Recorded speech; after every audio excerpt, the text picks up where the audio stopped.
सुनो सुनो सुनो, सभी गांव वाले ध्यान से सुनो।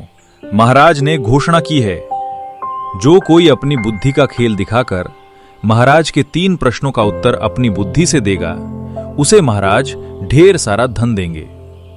इतना धन कि उसे पूरी जिंदगी कभी मेहनत नहीं करनी पड़ेगी। अरे वाह! अरे भाई, ये तो बहुत ही कमाल की प्रतियोगिता रखी है।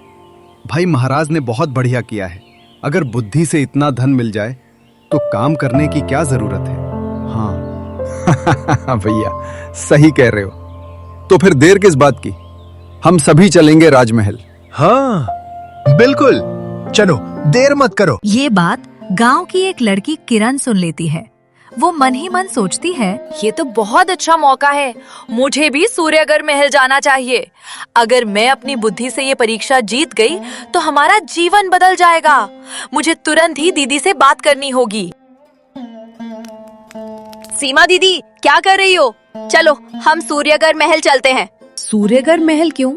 वहाँ क्या करना है? अरे दीदी, महाराज ने 3 बुद्धि की परीक्षा रखी है। जो उसे पार करेगा उसे ढेर सारा धन मिलेगा। तुम जानती हो, मेरे पास बहुत बुद्धि है। मैं तो ये परीक्षा जरूर जीत जाऊंगी। चलो, जल्दी चलते हैं। नहीं किरण, मत जाओ। अगर हमसे कुछ गलती हो गई तो महाराज हमें सजा दे देंगे। अरे दीदी, तुम फिक्र क्यों करती हो? जब मैं हूँ तो कोई डर नहीं। अरे आप जानती नहीं, आपकी बहन की बुद्धि कितनी तेज है। मैं सब संभालूंगी। अब चलो, समय बर्बाद मत करो। चल, वैसे भी तू मानेगी नहीं। 1-1 रुपए से मोहताज है हम दोनों अनाथ बहनें। क्या पता, इस बहाने 2 रोटी का इंतजाम हो जाएगा।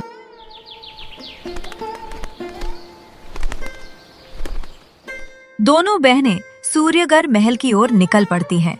सूर्यगढ़ महल पहुंचते ही सभा लगी होती है। अच्छा, तो तुम सब आ ही गए। अब बताओ, तुम में से कौन अपनी बुद्धि का खेल दिखाना चाहता है? आगे आओ। महाराज, मैं ये प्रतियोगिता जीतना चाहती हूँ और मैं अपनी बुद्धि से ये करके दिखाऊंगी। सुनो, ये कोई साधारण प्रतियोगिता नहीं है। ये बुद्धि का असली खेल है। जो इसमें विजेता होगा उसे हमारे राजकुमार के साथ विवाह करने का अवसर मिलेगा, और जो हार जाएगा उसे उम्र कैद की सजा दी जाएगी। ये सुनकर तो किरण लालच से भर जाती है। ये मुझे पहले पता होता तो मैं दीदी को कभी साथ नहीं लाती। अब क्या करूं? जीतना ही पड़ेगा, नहीं तो दीदी जीत जाएगी। तो फिर मुझे इस महल की दासी बनना पड़ेगा। अरे, क्या सोचने लगी? जवाब क्यों नहीं दिया? महाराज, मैं तैयार हूँ। मैं ये परीक्षा दूंगी। बोलो। और तुम कुछ क्यों नहीं बोल रही? महाराज, हम दोनों बहनें हैं। हमारे पास ज्यादा बुद्धि नहीं, लेकिन मैं भी अपनी पूरी कोशिश करूंगी। ठीक है, तुम्हें 1 दिन का समय दिया जाता है। कल तक जो सबसे कीमती वस्तु लेकर हमारे पास आएगा, वही इस पहली परीक्षा का विजेता होगा। अब तुम सब जा सकते हो। सभी लोग सूर्यगढ़ महल से लौट जाते हैं। अब क्या करूं? राजा को सबसे कीमती चीज क्या दूं? वो खुद राजा है, उसके पास तो सब कुछ है। मेरे पास तो धन भी नहीं। मैं राजा को ऐसा क्या दूं जिसकी कोई कीमत ना हो, पर वो सबसे मूल्यवान भी हो। दीदी, तुम घर जाओ, मैं कहीं जा रही हूँ। थोड़ी देर में लौट आऊंगी। इतना कहकर किरण वहाँ से निकल जाती है।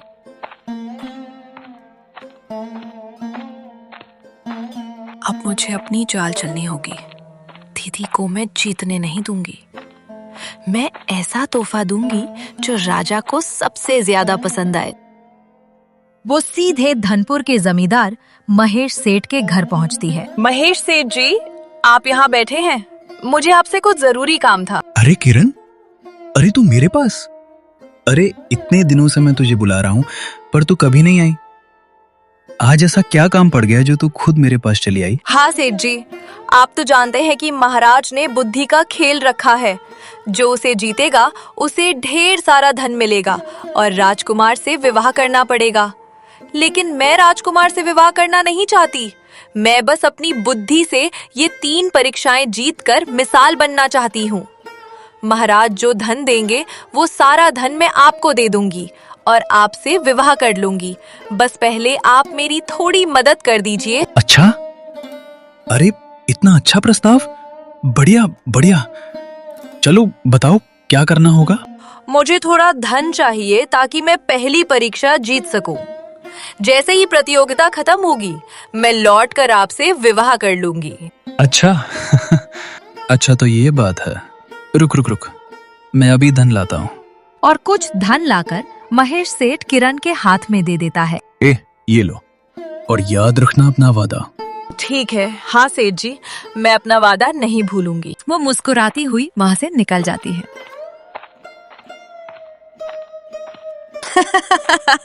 मूर्ख जमींदार सोचता है मैं राजकुमार को छोड़कर इस बूढ़े से शादी कर लूंगी।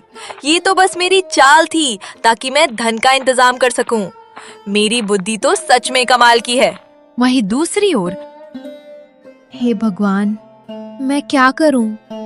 मुझे कुछ समझ नहीं आ रहा कि मैं महाराज को क्या भेंट दूं। उनके पास तो सब कुछ है, फिर मैं उन्हें क्या दूं? तभी एक बुजुर्ग गांव वाला वहाँ आता है।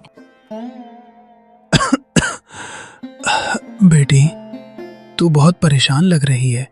क्या हुआ बेटी, क्या हुआ? बाबा, मुझे समझ नहीं आ रहा कि मैं महाराज को क्या दूं। उनके पास हर कीमती चीज पहले से ही है। देख बेटी, राजा को धन की नहीं, दिल की चीज चाहिए। कुछ ऐसा दे जो राजा के पास ना हो, पर जो उसके दिल को छू जाए। इतना कहकर बुजुर्ग व्यक्ति वहाँ से चला जाता है। ऐसा तो सिर्फ एक ही चीज है।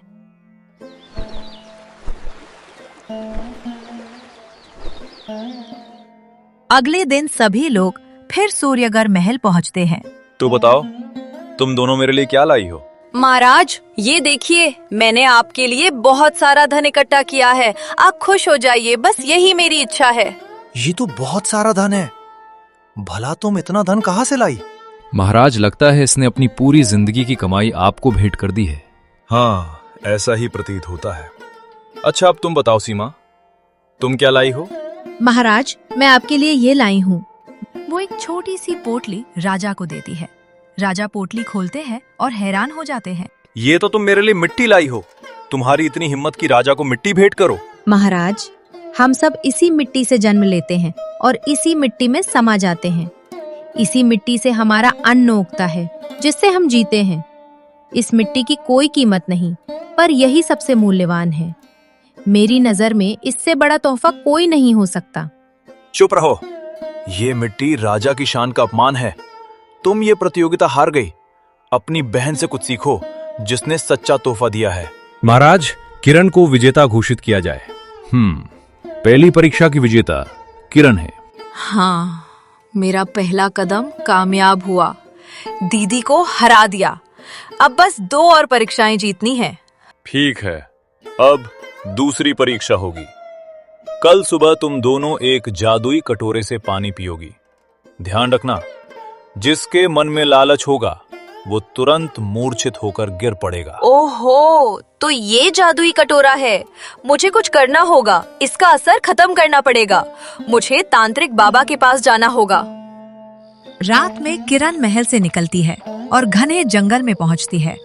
एक कुटिया के अंदर कालीनाथ तांत्रिक ध्यान में बैठे थे। कौन है वहाँ? सामने आओ। तांत्रिक महाराज, मेरी बात सुन लीजिए। मैं बहुत दुखी हूँ, लड़की हूँ, मेरी जिंदगी में कभी खुशी नहीं रही। कृपा करके मेरी मदद कर दीजिए। आप जो कहेंगे मैं वो करूँगी। तू कौन है और तुझे क्या चाहिए, और तू मुझे क्या दे सकती है? अगर मैं राजा की प्रतियोगिता जीत गई तो मैं इस राज्य की रानी बन जाऊंगी और फिर आपको मैं राजा बना दूंगी। बस एक मदद कर दीजिए, वो जादुई कटोरी का असर खत्म कर दीजिए। जब मैं पानी पीऊं तो कुछ ना हो, और जब मेरी बहन पिए तो उसका असर हो जाए। अच्छा सौदा है। ठीक है, तो ये लो बबूत, ये ले जाओ। जब तू कटोरे से पानी पिए तो इसमें थोड़ा भभूत मिला लेना। तुझे कुछ नहीं होगा, पर जो बिना इसे डाले पिएगा उस पर असर होगा। धन्यवाद तांत्रिक महाराज। फिर वो भभूत लेकर आ जाती है। मैंने तो इस तांत्रिक को भी बेवकूफ बना दिया। राज्य का लालच देकर काम निकलवा लिया। सच में मेरी बुद्धि बेमिसाल है।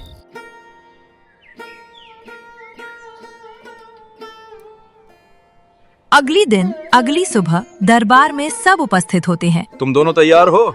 मंत्री जी, वो जादुई प्याला लाओ। जो भी इस प्याले से पानी पिएगा यदि उसके मन में लालच होगा तो उसके होंठ नीले पड़ जाएंगे। अगर वो सच्चा होगा तो कुछ नहीं होगा। मेरा तो कुछ नहीं होगा। किरण छुपाकर प्याले में तांत्रिक की भभू डालकर पानी पी लेती है। उसके होठ वैसे ही रहते हैं। अद्भुत! किरण के होठ तो बिल्कुल वैसे ही हैं। ये सच में ईमानदार है। अब सीमा प्याला उठाती है और पानी पीती है। उसके होठ हल्के नीले पड़ जाते हैं। तुम तो लालची निकली। तुम्हारे होंठ नीले पड़ गए हैं। नहीं महाराज, मेरे मन में कोई लालच नहीं था। ये सब कैसे हो गया मैं नहीं जानती। मेरे अनुसार इस बार भी विजेता किरण है और तुम हार गई। अब केवल एक आखिरी परीक्षा बची है। अगर इस बार भी तुम हार गई तो तुम्हें उम्र कैद की सजा मिलेगी। ये तुम्हारी आखिरी आशा है सीमा। मैं अपनी तरफ से पूरी कोशिश करूंगी महाराज। मंत्री जी जाइए और 2 पोटलियों में धन लेकर आइए और इन दोनों को दे दीजिए। मंत्री थोड़ी ही देर में 2 पोटलियां लेकर आकर दोनों को एक एक पोटली दे देता है। अब मैं देखना चाहता हूँ कि तुम दोनों इस धन से क्या काम करती हो और कितना नेक काम करती हो। ये धन तुम कहाँ लगाती हो? दोनों धन लेकर दरबार से बाहर निकलती हैं और घर चली जाती हैं। देखना दीदी, मैं तो कहती हूँ तुम कुछ नहीं कर पाओगी। ये प्रतियोगिता भी तुम हार जाओगी, इसलिए पहले ही बता रही हूँ। नहीं, मैं अपनी पूरी कोशिश करूंगी। मैं हार नहीं मानूंगी। मेरे पास सच्चाई और ईमानदारी है। मैं उनसे ही ये प्रतियोगिता जीतने की कोशिश करूंगी। फिर दोनों बहनें सो जाती हैं और आधी रात को किरण उठकर चुपके से सीमा के सारे धन को चुरा लेती है। अब तो मेरे पास इतने सारे धन हो गए, मैं ये सारे धन रख लूंगी और गाँव वालों को क्या पता चलेगा। मैं नकली सिक्के सब में बांट दूंगी। हाँ, यही ठीक रहेगा।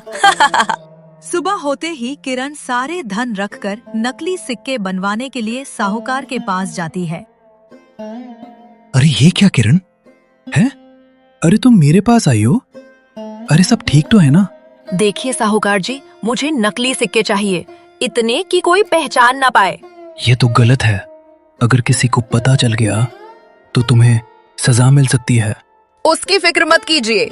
ये लीजिए, मैं आपको इतना धन दे रही हूँ। बस नकली सिक्के बना दीजिए ताकि मैं बहुत से लोगों में बांट सकूं और महाराज को मेरी दयालुता दिखाई दे। आपको सजा नहीं होगी, मैं इस बात का वचन देती हूँ। अच्छा ठीक है। अगर मुझे धन मिल जाए तो मैं ऐसा कर दूंगा। साहूकार थोड़े से धन लेकर नकली सिक्कों की बड़ी पोटली देता है और किरण वो पोटली लेकर गांव के चौपाल पर चली जाती है।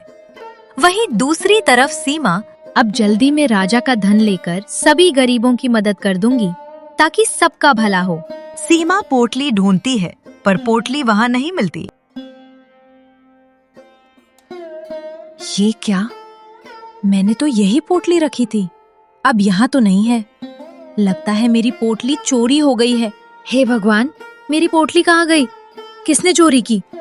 शायद किरण को पता होगा कि पोटली कहाँ है। हे भगवान, अब मैं क्या करूं? अगर मैं गांव वालों की मदद नहीं कर पाई तो शायद मैं प्रतियोगिता हार जाऊंगी। नहीं, मुझे किसी भी तरह गांव वालों की मदद करनी ही होगी। सीमा महेश सेठ के पास जाती है। सेठ जी, मुझे कोई काम दे दीजिए ताकि मैं धन कमाकर किसी गरीब का भला कर सकूं। अरे तू क्या कर सकती है? अरे तेरी बहन देख कितनी चतुर है और तू काम मांग रही है। मैं मेहनत पर यकीन करती हूँ जमींदार साहब, आप मुझे कोई काम दे दीजिए। अच्छा ठीक है, हमारे खेत में फसल काटनी है, वो काट दो, फिर मैं तुम्हें कुछ पैसे दे दूंगा। ठीक है, मैं करने को तैयार हूँ। सीमा सुबह से शाम तक खेत में काम करके शाम को महेश सेठ के पास जाती है। ये लो तुम्हारे 3 चांदी के सिक्के, तुमने बहुत मेहनत की है बेटा। सीमा 3 चांदी के सिक्के लेकर गांव की ओर चली जाती है। तभी रास्ते में एक गांव वाला फूट फूट कर रो रहा होता है। क्या हुआ काका, आप इतना परेशान क्यों हैं? मेरे बेटे की तबीयत बहुत खराब है। अगर उसे इलाज के लिए वैद्य के पास नहीं ले जाया गया तो वो मर सकता है, पर मेरे पास पैसे नहीं हैं। मैं बूढ़ा और लाचार हूँ। अब क्या करूँ? बताओ बेटी, मैं क्या करूँ? आप इन्हें अपने बच्चे के इलाज के लिए ले जाइए। किसी की जान पैसों की कमी से जाने देना बड़ा पाप होगा। तुम्हारा बहुत बहुत धन्यवाद बेटी। अब मेरे पैसे भी चोरी हो गए। इतनी मेहनत से कमाए थे, पर अगर मैंने नहीं दिए होते तो उस बच्चे की जान चली जाती। अब राजा के समक्ष मैं क्या उत्तर दूंगी कि मैंने सारे धन का क्या किया। वहीं दूसरी तरफ किरण पूरे गांव में नकली सिक्के बांट देती है। सच में किरण बेटी, तुम बहुत महान हो। तुम्हारा दिल बड़ा साफ है। इससे बढ़कर पूरे गांव में कोई नहीं है। किरण, तुम रानी बनने के काबिल हो। हाँ, ये सब कितने बेवकूफ हैं। लोग नकली सिक्के भी नहीं पहचान पाए। अब तो लोग 2 दिन तक नहीं पहचान पाएंगे। जो मैंने दिया वो नकली सिक्का है। फिर मेरी राजकुमार से धूमधाम से शादी हो जाएगी।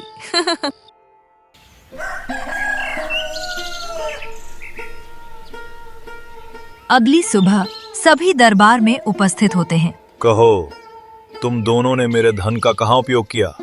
जल्दी बताओ, मेरे धन का कहाँ कहाँ उपयोग किया? महाराज, मैंने वो धन ले जाकर सभी गांव के गरीब दुखियों में बांट दिया है, जिन्हें एक वक्त का भी खाना मिलना मुश्किल था। मैंने उन सभी को वो धन दे दिया है। तुमने बहुत अच्छा काम किया। धन हमेशा गरीब दुखियों को देना चाहिए ताकि उनकी जिंदगी में आराम आए।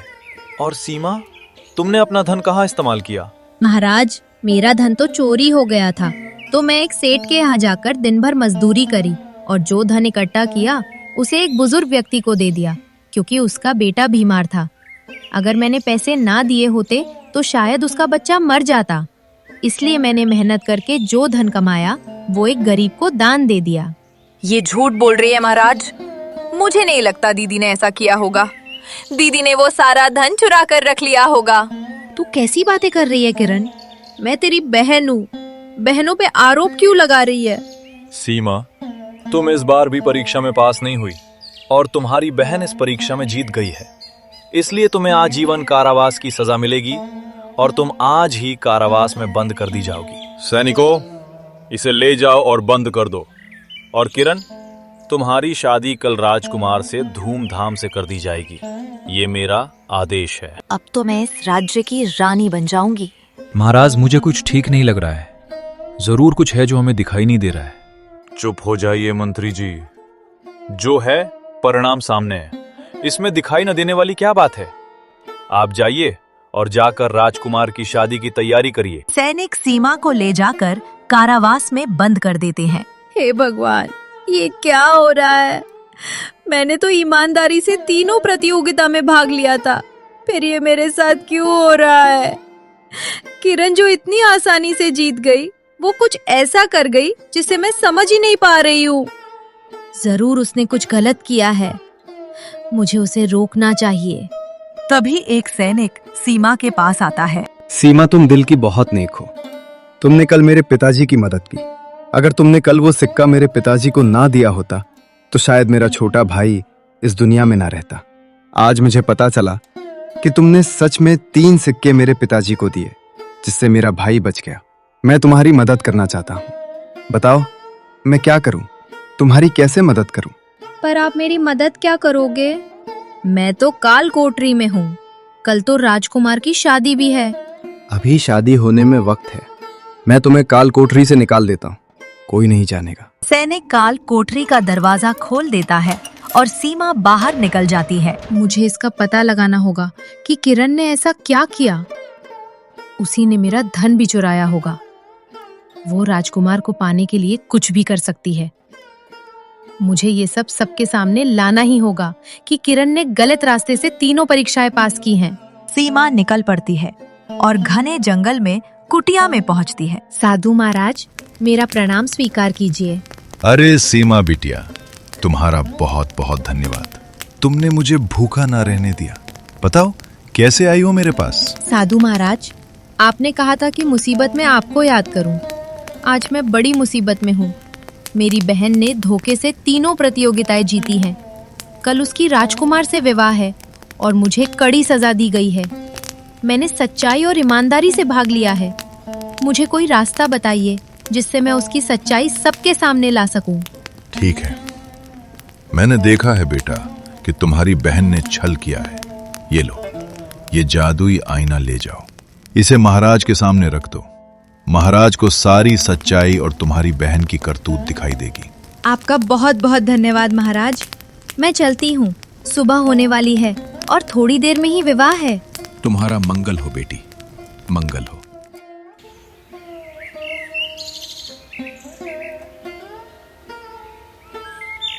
सीमा जादुई आईना लेकर सूर्यगढ़ महल पहुंचती है, जहां शादी की तैयारियां चल रही होती है। किरण मंडप में राजकुमार के साथ बैठी होती है। सीमा आती है। तुम यहाँ क्या कर रही हो? मैंने तुम्हें तो कारावास में बंद करवाया था। महाराज, मेरी बहन ने धोखे से तीनों प्रतियोगिताएं जीती हैं। मैं सारी सच्चाई के सबूत लेकर आई हूँ। तुम्हारी इतनी हिम्मत! महाराज, ये झूठ है। दीदी मुझसे जलती है। बचपन से वो मेरी खुशियों से जलती रही है। महाराज, ये कोई साधारण आईना नहीं है। मैंने ऋषि दयानंद से लिया है। उन्होंने कहा इसमें सारी सच्चाई दिखेगी। अगर ये सच है तो हमें ये आईना देखने में क्या हर्ज है? एक बार देख लें। अच्छा ठीक है, दिखाओ। राजा आईना देखता है। आईने में किरण की सारी करतूतें दिखती हैं। तुमने पहली प्रतियोगिता धोखे से जीती, दूसरे में तांत्रिक के जाल से शक्ति तोड़ी और तीसरे में असली धन छुपाकर नकली बांटी। ये सब गलत है। तुम्हें सख्त सजा मिलेगी। विजेता सीमा है, ना कि किरण। सैनिकों, किरण को ले जाओ और इसे कारावास में बंद कर दो। मुझे माफ कर दीजिए महाराज, मैंने गलती कर दी। मैं अब ऐसा नहीं करूंगी। मुझे छोड़ दीजिए। मैं कभी सोच भी नहीं सकता था कि तुम जैसी चालाक लड़की इतनी बड़ी साजिश कर सकती हो। महाराज, मेरी बहन को आजीवन कारावास की सजा मत दीजिए। तुम ये क्या कह रही हो? तुम्हारी बहन ने हमारे साथ और राज्य के साथ षड्यंत्र किया, फिर भी तुम उसे माफ क्यों कर रही हो? महाराज, ये मेरी इकलौती बहन है। मैंने माँ को वचन दिया था कि मैं उसकी देखभाल करूंगी। उसे यूं कारावास में नहीं छोड़ सकती। सच में तुम्हारे अंदर दया है, इसलिए मैं तुम्हें इस राज्य की रानी बनाऊंगा और तुम्हारी बहन को भी माफ कर देता हूं। उसका दोष का फल ईश्वर उसे देगा। और किरण, अब से राजमहल के आसपास भी मत आना।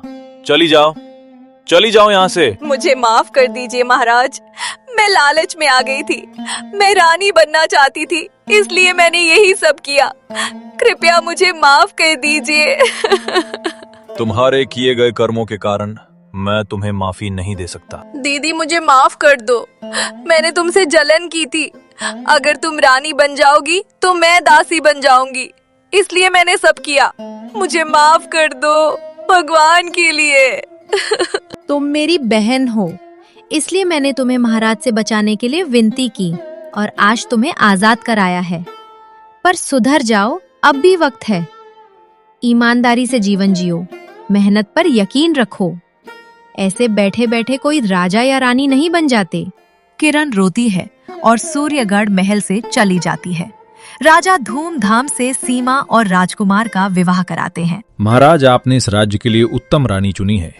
इससे उत्तम रानी कोई नहीं हो सकती। हाँ मंत्री जी, हमारा निर्णय सफल हुआ। उस दिन के बाद सीमा एक अच्छी रानी बनकर राज्य में राज करती है और उनकी प्रशंसा दूर दूर तक होती है। ऐसे ही रस भरी कहानी देखने के लिए हमारे चैनल हॉलिडे टून्स को सब्सक्राइब जरूर करें। धन्यवाद।